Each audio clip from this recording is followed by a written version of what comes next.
This episode of the podcast is brought to you by Promises Behavioral Health. If you're struggling through the pains of alcohol or drug addiction or a mental health disorder, now's the time to seek the help that you need. Let this be an opportunity to get back on track and get back to finding the real you.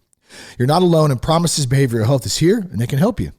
Now, we've worked with Promises for many years now. We know their teams personally. We have great relationships with them. And most importantly, we trust Promises, and that means you can too. So here's what you can do. If you want to learn more about Promises treatment options for you or your loved one, you can go to promises.com/soberguy. That's promises.com/soberguy. Or you can just pick up the phone and call 888-205-1890. That's 888-205-1890. Tell them that you heard about them from That Sober Guy podcast. That Sober Guy podcast contains adult content, merciless truth, and emotional nudity. Listener discretion is advised. I'm Shane Ramey. You're listening to That Sober Guy podcast, and we help people stay sober. If it's your first time listening, welcome. I'm so glad that you're here today. So it's time to go home. Shout out to Humans Music. Be sure to check them out. Appreciate the intro. Always a good jam. Get started for the day. Hope you're feeling good today. Hope you're feeling positive. Hope you're ready to be uplifted and you have an open heart. It's always good to learn a little bit. We're going to talk about sugar today. Interesting, right? Who would have thought? You know, I grew up on sugar. We had sugar in the house when I was a kid, like, oh man, soda, cupcakes. Man, it's always a tough one. So I thought about this topic today as it came up. I was looking through some throwback episodes, and I wanted to share this one with you today, being that so many people, obviously including myself, eat way too much sugar, although doing much better today than I did as a kid or even in my teens and 20s and back when I was drinking and still super unhealthy. Definitely better today, but it is still a thing. Sugar's everywhere. And although I don't necessarily know that I'll ever give it up completely, I don't know, maybe not. I can say that being more conscious of it and being aware of the choices I make when it comes to sugar and food for that matter has really helped out over the last couple of years. Mentally, physically, probably in the best shape that I've been in, and I'm about to turn 41. And, you know, I haven't been in as good a shape this year and the last couple of years, even in my 20s, just because I was super unhealthy back then between substances, food, sugar, go down the list. I still love some ice cream. I love a slice of cheesecake. Don't get me wrong. But the fact of the matter is that large consumptions of sugar are just not good for our bodies. Period. There's no way around it. So in this episode, I talked to author Michael Collins, who's been completely sugar-free for over 30 years. And Mike is the chairman of the board for the Food Addiction Institute, which helps raise awareness about processed food and sugar worldwide. That's such another interesting topic. And I should probably have Jess on the podcast at some point to talk more about her this new path she's went down with only eating whole foods, and she had some issues with her stomach, and it's kind of an ongoing thing actually, but her diet has completely changed. We're so aware of the processed foods, the sugar. It doesn't, like I said, we're not perfect at it. It doesn't mean like we ate In-N-Out a couple nights ago. Like, I mean, it's one of my favorites. I don't think I'll ever give up an In-N-Out cheeseburger here and there in moderation. Okay, so we got to, I think the consciousness of our food choices and all the choices we make so important. But so Mike comes on and he has some great insight into this. He's also the founder of sugaraddiction.com, which has been helping thousands of people successfully quit sugar for over 13 years. So wanted to share this with you. It's a great podcast episode, some great info in here. So we had a great conversation. And then at the end, he has some resources for you if you want to check any of those out. I believe his website, sugaraddiction.com. His book is The Last Resort, Sugar Detox Guide. Learn how to quickly and easily detox from sugar and stop cravings completely. There's some other links, his Instagram, YouTube, and those will all be in the show notes for you as well. So we're going to get to Mike in just a second, but really quick, you can find all of our resources, like our free 10-day guide to help jumpstart your life without alcohol. We have an amazing 30-day quit drinking dude challenge that is having some great feedback from plenty of dudes out there who have taken the challenge and are 30 days plus without alcohol. That's 30 podcasts in 30 days. You can get that at the website or at quitdrinkingdude.com. You can join our Sober Guy men's crew on the Locals platform, find more podcasts, meetings, and resources. You can get everything by going to thatsoberguy.com. And then be sure to follow us on Instagram at That Sober Guy Podcast. Like I said, all the links from today's podcast will be in the show notes. So I hope you enjoy the podcast today. I hope everybody's doing well. Here is sugar addiction expert Mike Collins. Mike, good to have you on the podcast, man. Appreciate you. I'm really excited to talk about sugar addiction today and learn a little bit from you, man. How's it going? It's going well, man. Thanks for having me. I really appreciate it. I know you've been doing this good work for a long time. We talked about it earlier, but you were doing sober podcasts before they were cool, man. I love it. I love that, man. Thank you. I appreciate that. Lots of good shows and content out there for sure. But I love being one of the originals, I guess you could say, man. So yeah, I love that. So, man, so how did this kind of start for you? You've been in recovery for over 30 years. You kind of mentioned before we started that sugar followed that immediately, but tell us a little bit about like some of your backstory so we can get to know you a little bit, and then how you went into recovery, and then we'll jump into some of this stuff more particular to sugar. Yeah, sure. No, I appreciate it. I think I just grew up as a regular kid, my mom was my favorite sugar junkie. She didn't drink. My dad drank, but she didn't drink. Back then even now, I think, I don't want to get too political, but they called it the good girl's drug. She would drink, the family was all drinkers, and, she would use the sugar, and she had a stash. I knew where it was, and she really genuinely thought sugar was love for everyone. That's how she grew up, and bacon and all that kind of stuff. And we would literally eat sugar, bread and butter and sugar sandwiches, and we would have Kool-Aid with 3 times the Kool-Aid, 3 times the sugar. And it's just that kind of thing. And there's an awesome video on YouTube. Eric Clapton is talking to Ed Bradley of 60 Minutes. And Ed goes, they're sitting in his $7 million Antigua treatment center, right? And Ed goes, so Eric, this whole addiction thing started with heroin, right? And he goes, no, Ed, it started with sugar. He said, at 5 years old, I was stuffing bread and butter and sugar sandwiches in my face, sugar as much as I could to change my state. And so basically, I didn't realize I was doing it. I don't think anyone does, right? And we'll talk more about that. But fast forward, run into beer and pot and every other kind of drug at 13 or 14. And I got sober at 28. We could talk about that if you want. I know that's one of the focuses of your show. I'll be glad to. But I think your folks will relate in the idea that I turned right back to sugar at that point. I'm a pretty thin guy, and I gained 15 or 20 pounds fast, right? And it's not like, in college, you gain the freshman 15, right? This is people in recovery gain the freshman 50 in the first year. They gain weight fast, and they gain a lot of it, right? Yeah. Because it's in the big book a couple times. They literally substitute sugar for the alcohol and the drugs, right? And everyone knows someone in the food program.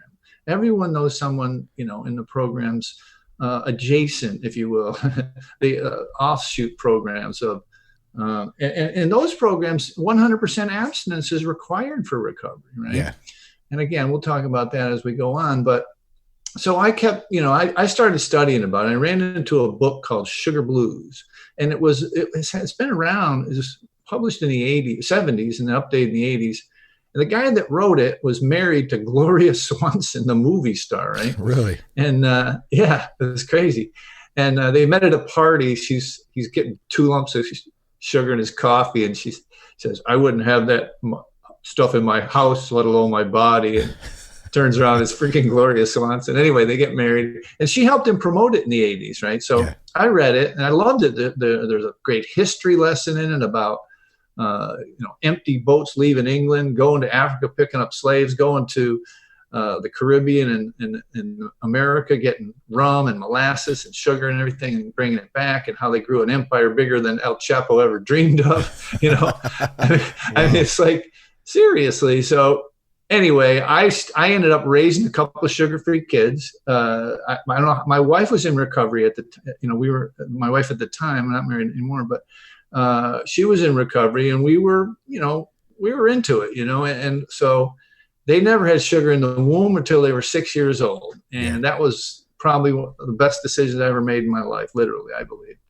And so I went on to have a regular career, a regular business career, life kind of thing, online, selling stuff. And, in the last few years, I decided I wanted to do this the rest of my life.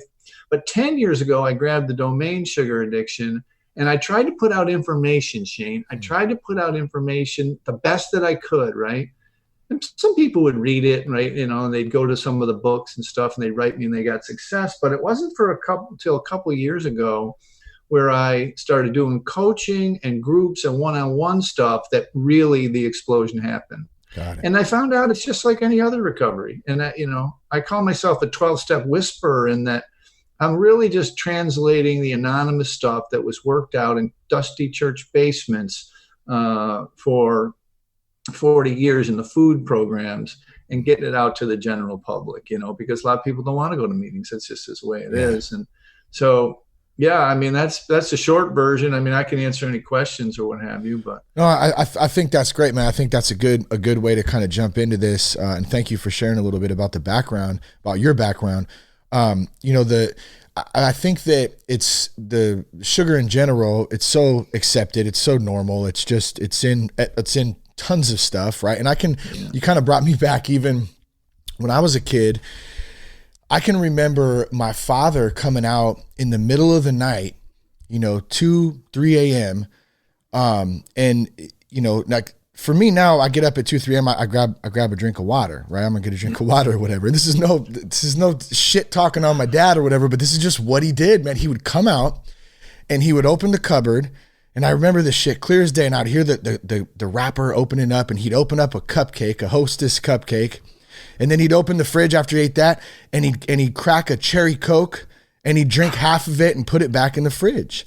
And that was a normal. So this is kind of what I'm leaning to. I wanted to ask you about soda. Soda was a very normal thing in my house growing up. So we always had soda in the house, man. Dr. Pepper, cherry Coke. Is that a big part of where a lot of kids start on, or people in general, is with soda? Oh, 100%. I mean, that's the other gateway drug. I mean, it's the gateway. I believe sugar is the gateway drug, and soda. I mean, I think 50% of the extra sugar calories come from sugar sweetened beverages. You'll like this, is that for the first time in history, 4 medical associations agreed on something, right? The American American Pediatric Dental Association, American Pediatric Association of Pediatric Physicians, the American Heart Association. I always forget the last one, but they made an announcement through the Robert Wood Johnson Association. It's one of the largest nonprofits in the world. And they said from the womb, from 0 to 5, that children should drink 0, not like a couple or some sugar sweetened beverages. Now, they didn't go into other stuff and candy and cake and everything, but as far as beverages, children should drink 0. That was amazing. Just the end of last year that happened. So yeah. Wow. I still can't get over the fact they actually all agreed on that, but that's amazing. I mean, it was amazing, really. And they made a joint announcement. It's crazy. Yeah, all together as one, unified. Love it. So if we talk about sugar as the original gateway drug to other drugs, I'm sure there's a lot of debate about that. I'm sure there's a lot of different opinions. What's your take on the research you've done and your experience? Wow, thanks. Because this is the golden key to the golden lock right here. Okay, in a lot of recovery, and I don't want to get too far down the line on this, but in the last 5 years, the the science around the brain science of dopamine, serotonin, norepinephrine, GABA, even your adrenals, right? Oxytocin, the big granddaddy of them all, is exploded, where we can watch it on MRIs, right? And they've done extensive studies, and that the deep neural pathways that are grooved. I mean, you take a little bit of heroin, you take a little bit of alcohol, you take a little bit of whatever drug, pill, it's a very small amount, and it hits this brain reward system, right? It's in the limbic brain, it's in our old, reptilian brain, and it literally hijacks it. And this is what was going on with your dad. This is what goes on with everyone, because we grow up with this. If you're, worried or sad or secure, in pain, your boyfriend breaks up with you at 15 or whatever, you have this ice cream party. And so we think, worry, ice cream, worry, sugar, pain, sugar, anxiety, fears. And so we equate the two, right? And then we damp it down just a little with the hits of dopamine and serotonin. Heck, the name of the psychoactive drugs are SSRIs, serotonin reuptake, whatever. You know what I mean? It's like they're trying to dial in, doctors are trying to dial in this formula so that we can manipulate our feelings that way. Well, hell, we've been self-medicating since we were children, right? Yeah. And if you go with anybody in a food program, all you got to do, everybody that's not listening to this is in recovery in some form, maybe, or thinking about it. Go to anybody in the food program and talk to them about their recovery. It doesn't have anything to do, yes, they have to have abstinence, like we have to have abstinence from alcohol and drugs. Yeah. But it has to do with their reordering of their emotions, right? Feeling their feelings again. I mean, it's well known that in alcohol and drugs, that if you started using drugs at 14 or 15, that's when you stop growing emotionally, right? Yeah. Well, the folks in recovery from food or, flour and sugar, they say the exact same thing. It's the exact same recovery, right? And then when they really master that, then they fall to a right-sized body, and they adopt 100% abstinence. So that's the main thing, really. And it's that brain science that's growing in the substance use disorder world too. So how serious, I feel like this is kind of could go any different ways. I guess that's why I'm asking the question, right? Is sugar, like how serious is a sugar addiction, and how do you know if you're addicted to sugar? Is it something, is it just a constant diet type of thing? Or is it just like when you mentioned, like, I know stress for me is a big one. If I feel stressed out, I'll turn to some sweets sometimes to make myself feel better. So there's that emotional eating aspect of it. Yeah, no, it's a fair question. And you remember the comedian Rodney Dangerfield? He gets no respect, right? Yeah. Sugar gets no respect as a psychoactive drug. But again, if you just talk with anybody in the food program, they'll tell you the same thing. They'll tell you that they used it just like we used alcohol and drugs or whatever. But the bottom line is that it's like regular recovery. If you have to ask the question, then you probably have a problem with sugar. I have a quiz on the thing, but if you make your way to sugaraddiction.com, you probably don't need to take the quiz. But here's the thing. If people would just spend 5 minutes in my inbox, 5 minutes on my Facebook Messenger, they would know the pain out there. Because everybody, like when we were first getting sober, right?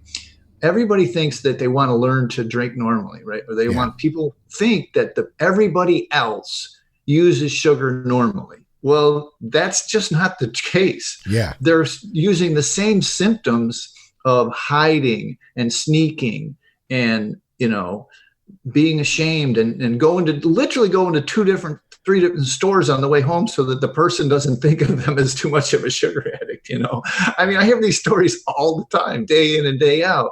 So I'm here to tell you that normal is probably not something you want to be looking for. Man, that is, so I have a confession to make, Mike.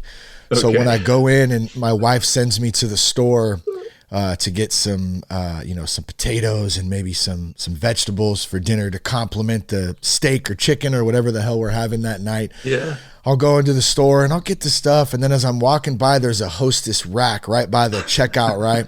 and I'll grab that cherry pie or maybe a cupcake or something, and I tuck it under. I got to tuck it under in the bottom of the basket because I don't want anyone to see. And like, you know, I stay pretty fit. You know what I mean? Like I work out, man. I eat somewhat. I eat much better than I did before. I don't eat perfect, but man, I definitely eat a lot better. But there's still that little part that needs that fix or whatever of the sugar rush or the taste of it or whatever it is. Like, how do we get rid of that, or how do we start to even tackle that? I mean, I would imagine it's very similar to, you know, 12-step program that a lot of us work, but what are your thoughts on that? Yeah, no, it's good. You're not alone, put it that way. Good to know. Basically, folks are, at this juncture, when we get to be this age, we are basically just fighting off withdrawals. That's the bottom line. When we get to be an adult, we are now in a place where most people, and I don't know the numbers, but it's in excess of 90%, probably closer to 100, of adults in the developed world have not gone more than a day or two without some form of sugar. Yeah. And so when you consciously start to journal it, make a decision, and go into abstinence from sugar and flour, you go into withdrawals, and the withdrawals are real. And if you add caffeine to it, forget about it. In the third or fourth day, you're going to be incapacitated. Yeah. You're going to be weepy, emotional. You're going to have anxiety, depression. That's not a mental issue. It's a physical depression because you're stopped pumping the dopamine and serotonin and everything manually, and they call it literally down-regulated. They thin out. You have less dopamine receptors if you abuse sugar and alcohol, but you have less dopamine receptors. So they begin a process of healing. And in the first 10 days or 20 days, it's a nightmare. And these are people, I'm going to tell you something that happened to me, Shane, that'll blow your mind. My parents were still alive 2 or 3 years ago, and I had not gone public with my substance use disorder. I was anonymous, okay? Yeah. And then I don't know why, I don't know, whatever. But anyway, I decided that's enough. I joined kind of more of the advocacy movement. And so when I went public, I had this flood of people into my sugar addiction coaching groups and all that kind of stuff, who were recovering addicts, recovering alcoholics, recovering drug addicts, 5, 10, 15, 20 years sober, had been to a bunch of food group meetings too. They tried forever, and they could not put down the sugar, right? To a man, to a woman, every single one that has now gotten off the sugar said it was harder to get off the sugar than it was to get off the drugs and the alcohol. Wow. Now, that could be like a muscle memory thing. I don't know, but that's what they said. And I believe it has to do with the socialization, right? It has to do with it's just everywhere, everything, and every celebration. And our culture now just adopts it as anything, everything, even just a regular night out includes dessert, Yeah. So it's been it's a tectonic shift that's happening, just like the recovery advocacy movement and the reduction of stigma is.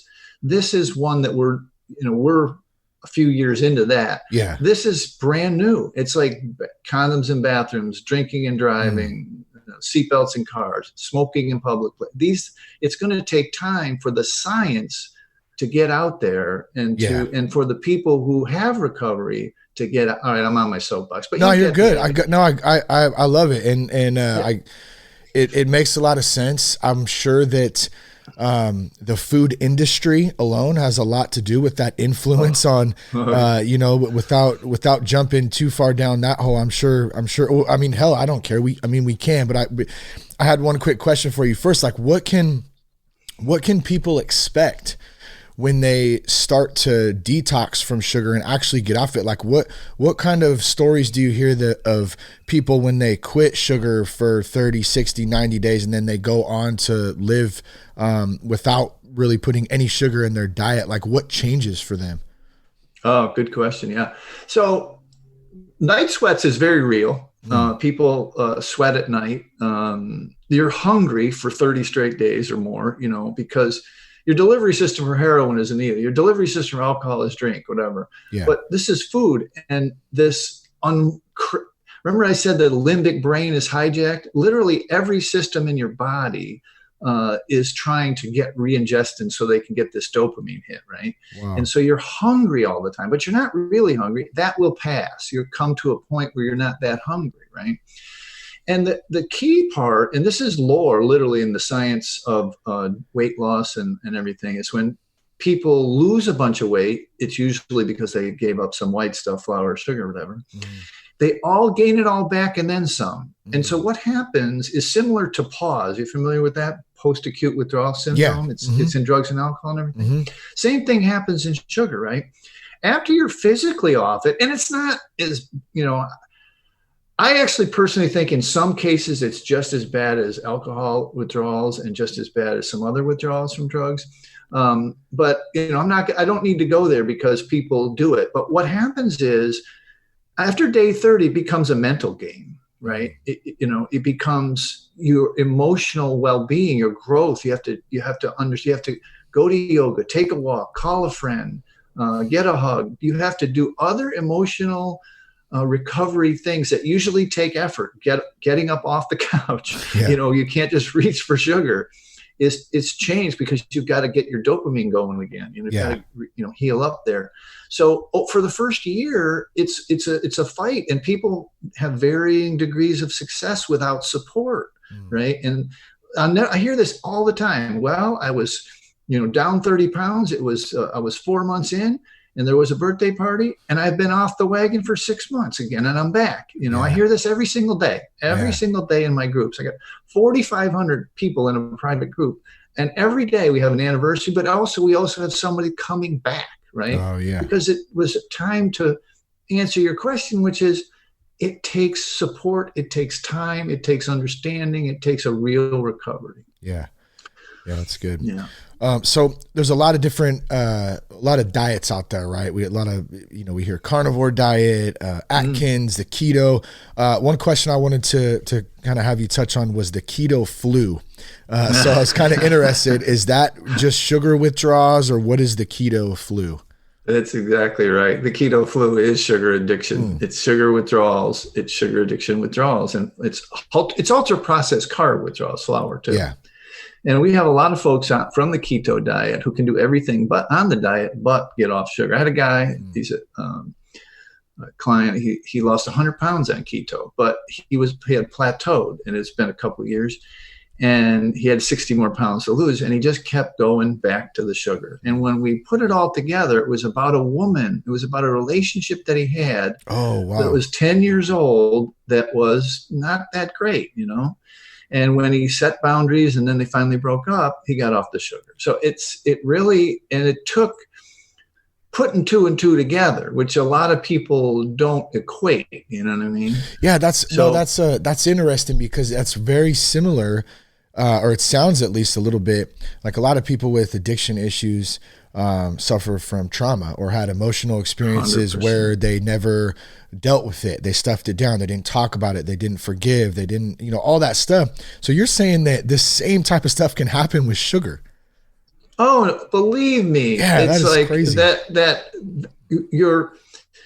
Remember we talked about reaching for the sugar when you're stressed or worried or fearful, right? Well, same thing with the, ACEs, the adult, the children experiences, the adverse childhood experiences. It's like old trauma. It's common. I mean, we all know about it in the recovery of alcohol and drugs, that you have to get some closure. You have to feel those feelings out of old trauma that you stuffed down with the alcohol or the drugs. Same thing with sugar. I mean, the numbers in treatment centers are like women who have binge eating disorder, over 50% have some sort of trauma or sexual abuse that they're overcoming, Wow. So it's and people don't give it the shrift or give it the respect that it can also tamp it down, it becomes a process addiction as well, because you're always chasing after the food. You're always hiding the food. You're always, whatever. But there also is a psychoactive component that is powerful enough to keep those emotions down. And so when you go into recovery, to go back to your last question, these emotions start to surface. And if you don't have alternative methods, yoga, walking, running, exercise to combat it, then they're left naked to deal with these emotions, right? Yeah. And so that is you touched on it, man. That's a huge part of recovery from food stuff. What about substitutes? So, I mean, is there any safe substitutes, especially to help people in the first, 30, 60, 90 days that can help with that versus just, cold turkey, no sugar? What do you recommend? Is there anything out there that people use that's safe and works? I'm not being sarcastic. I'm Sure. really not. I'm trying not to be. It's like people say, "Can I drink beer? Can I give up the whiskey?" It'd be similar to like a non-alcoholic beer, I guess, right? It's exactly. Yeah, we know. I don't know what your thoughts are non-alcoholic beer, but it's like the remember back to the dopamine. It's like wired together, fired together. Okay, it's like the sweet taste is abnormal for us in large volumes all day. Okay. And every snacking event is really not a snacking event. It's an emotional event. Okay. Now that's an important kind of construct. But moreover, to answer the question is when you get the stevia or the whatever, monk fruit, all these health food kind of sweeteners kind of things, xylitol, whatever, your body doesn't know the difference. It thinks it's the regular, and then your mind starts to go process, especially in the early days, right? Yeah. And what happens is after 90 or so days, anything like that tastes like syrupy sweet. It's like, ugh. Yeah. You probably had that too sweet feeling even now, but once you get off it, it's even magnified so much. It's worse. So I suggest in the early days to not do that, and then to readjust your taste buds. And then later, if you want to add, low glycemic, low fructose, we haven't talked much about fructose, but low fructose berries, strawberries, blueberries, that kind of stuff, and see how it works for you, then try it that way. But to try and get away from the sweet for a time. I mean, we're all adults, Shane. If I told you not to eat steak for a month or two, you'd say, I like steak, but you do it, right? Yeah. And just because you see how it would work, you would do the experiment, right? Well, people can't seem to do this experiment because of all the things we've been mentioning, right? They can't seem to do it simply because there are other factors at play in their brain and in their behavioral processes. So it's much more, much deeper than just the sugar. Same with the alcohol. I always tell people, and when I share my own thoughts on my drinking habits and addiction issues, it really wasn't about so much the alcohol. I mean, that was a piece of it. It continues, that's always going to be a piece of it, but there was so much more to that. That was just the tool I was using to cope with all the other crap that I had never dealt with before. It takes a little bit to admit that and be transparent about that, even to yourself. So that's the challenge, Yeah. No, thanks, man. Yeah, that's good.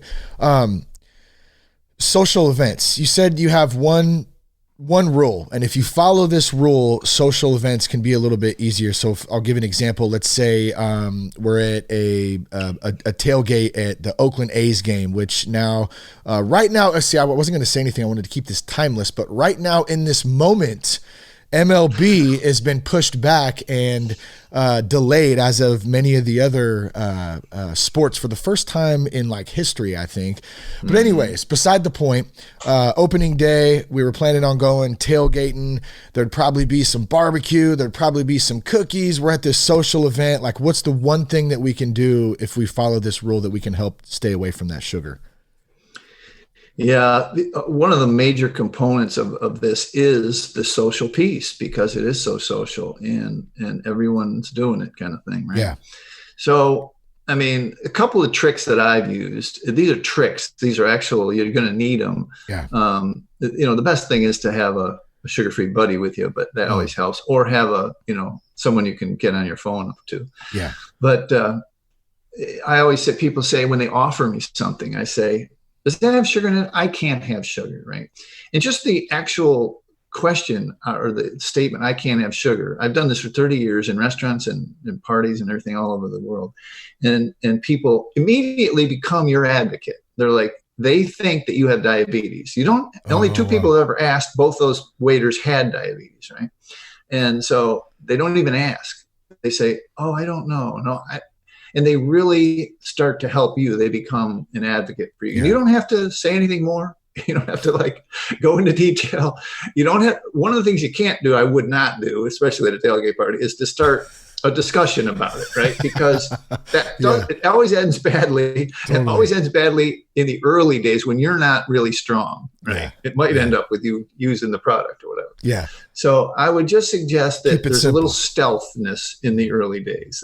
Hopefully that'll answer it. But and also more importantly, that there's somebody on the phone you can step away from the party and just say, man, these guys are pounding this stuff and I can't take it anymore. And I say, I understand it. Just those three I understands will help you go back to the party. So that's important too. Good stuff. So even maybe, what about this? Like, can you say something like, I'm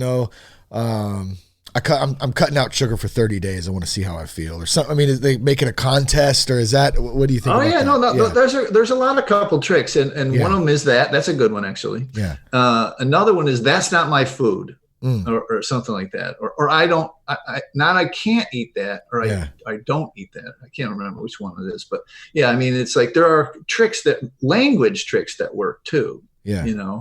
Where you're reinforcing yourself and putting, you're setting a boundary. Right? What about if someone says, why don't you eat sugar? And you go, because I'm better than you.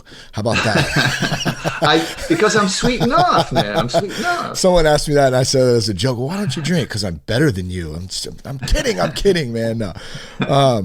Okay. So this was the big question that kind of got me. One of the ones I wanted to touch on a little bit with you. I have 2 kids, right? And I already mentioned kind of how I grew up. A lot of soda, a lot of sweets.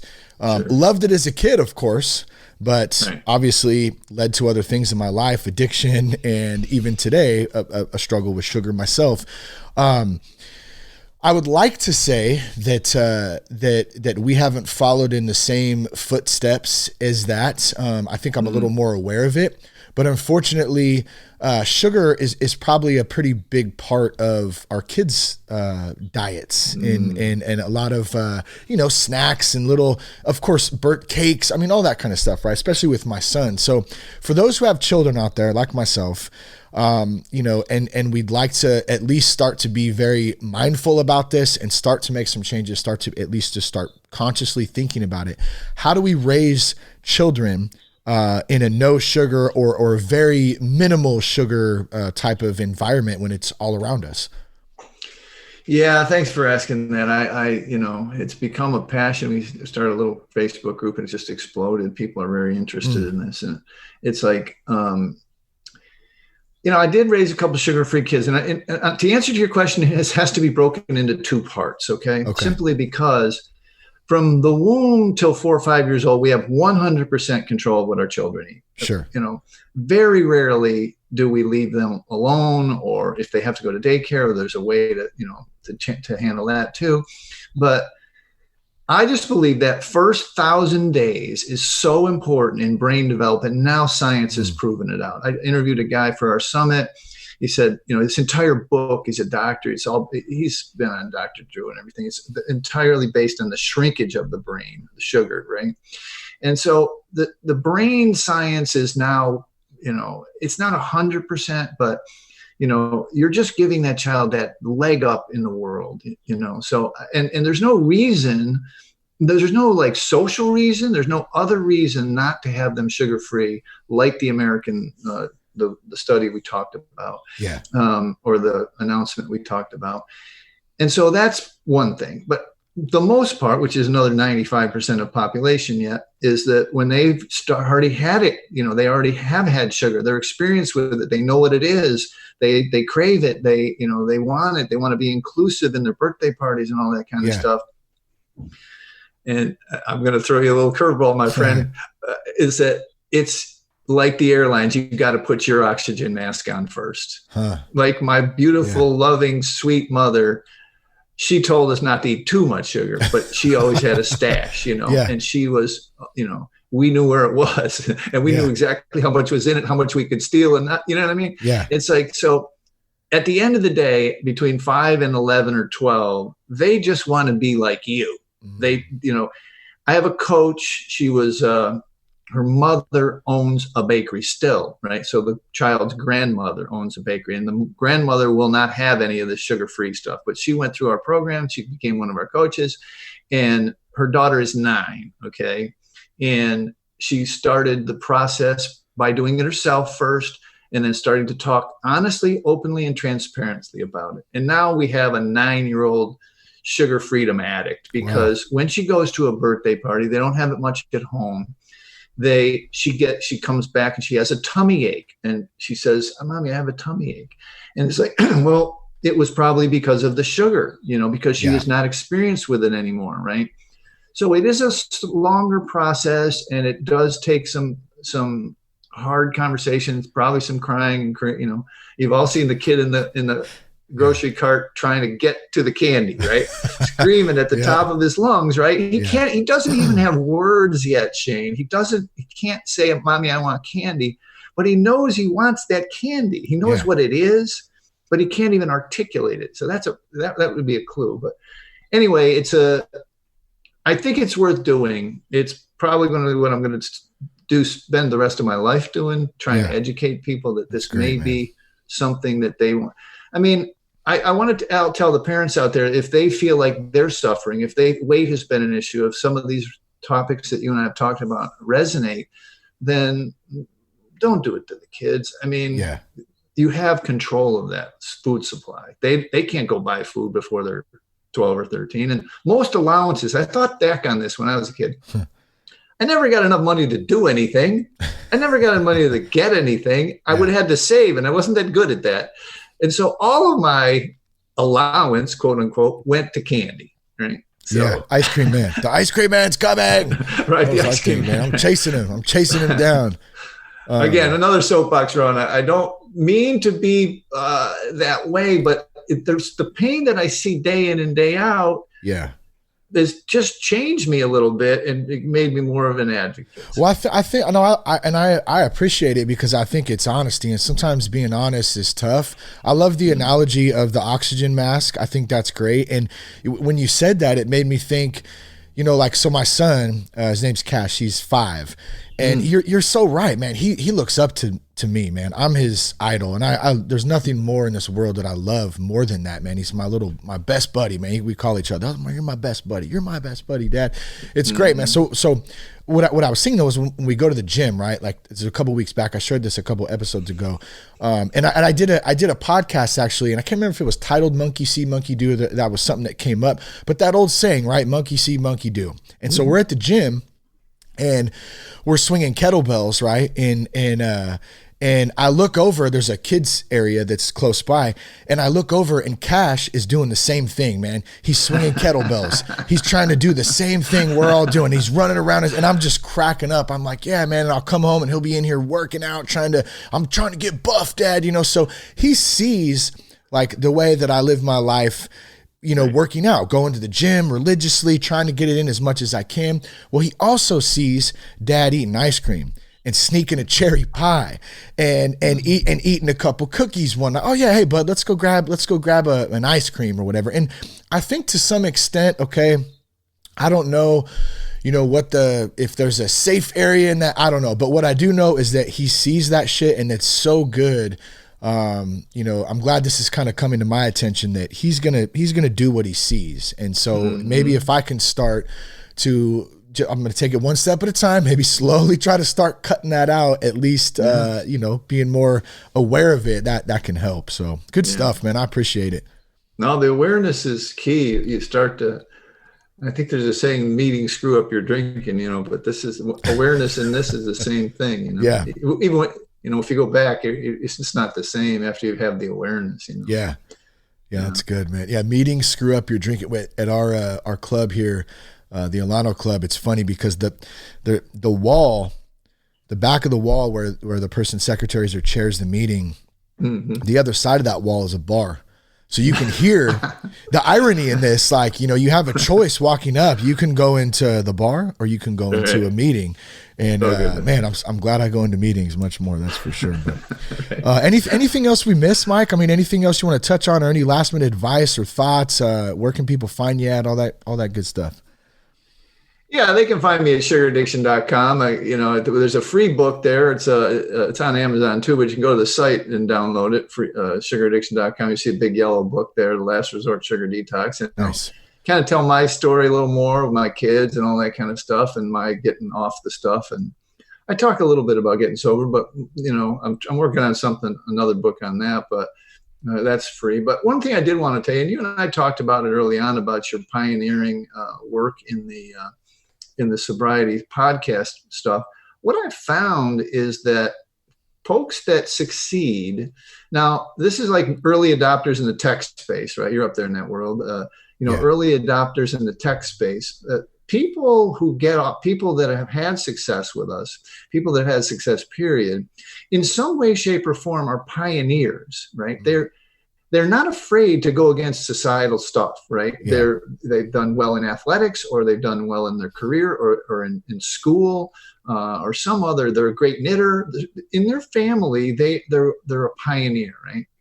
And so these newer folks, these pioneer type folks, they'll get their own information. They'll do their own research. They'll search out their own new tribe.